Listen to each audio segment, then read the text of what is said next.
Will the race for Florida's vacant Senate seat become a three-man fight? Good evening, I'm Tiffany Helberg. Governor Charlie Crist's veto of a bill sponsored by his own party is fueling speculation that he may run as an independent. For the first time, the man who's beating Crist for the Republican nomination is responding. CBS 4's Gio Benitez talked one-on-one with Marco Rubio today about what Crist's possible change of party may mean for the Senate race. Friday, Governor and U.S. Senate candidate Charlie Crist attended a dedication ceremony at a high school in North Miami. Crist is on record adamantly denying he may dump the Republican Party and run as an independent. But there was no such denial when CBS 4's Michael Williams asked him about it. Will you run as an independent?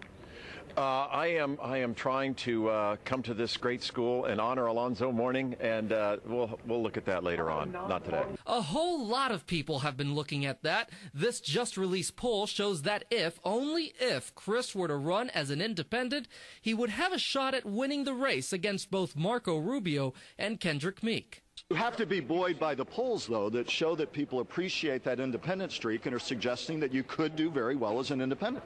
Well, I'm always inspired by the people, Michael, always, and grateful to them. Again, no denial. So when we saw Marco Rubio today at a memorial service for the Bay of Pigs invasion, we asked him about the recent poll that shows Crist could have an edge.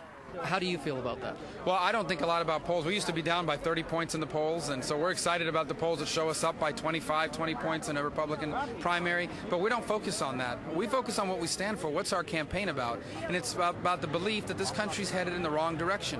Rubio is, in fact, gaining popularity within the Republican Party. For example, look at this LA Times headline from last week's paper.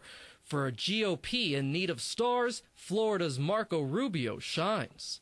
You know, I don't focus on that. I really try to keep our campaign focused not on me, but on what we stand for and what I'll do if I get elected to the U.S. Senate, which is offer a clear alternative to the direction that Barack Obama and this Congress want to take our country. It is no doubt one of the most heated and talked about Senate races in the country. The primary election is now just 4 months away on August 24th. In the newsroom, I'm Gio Benitez, CBS 4 News Tonight.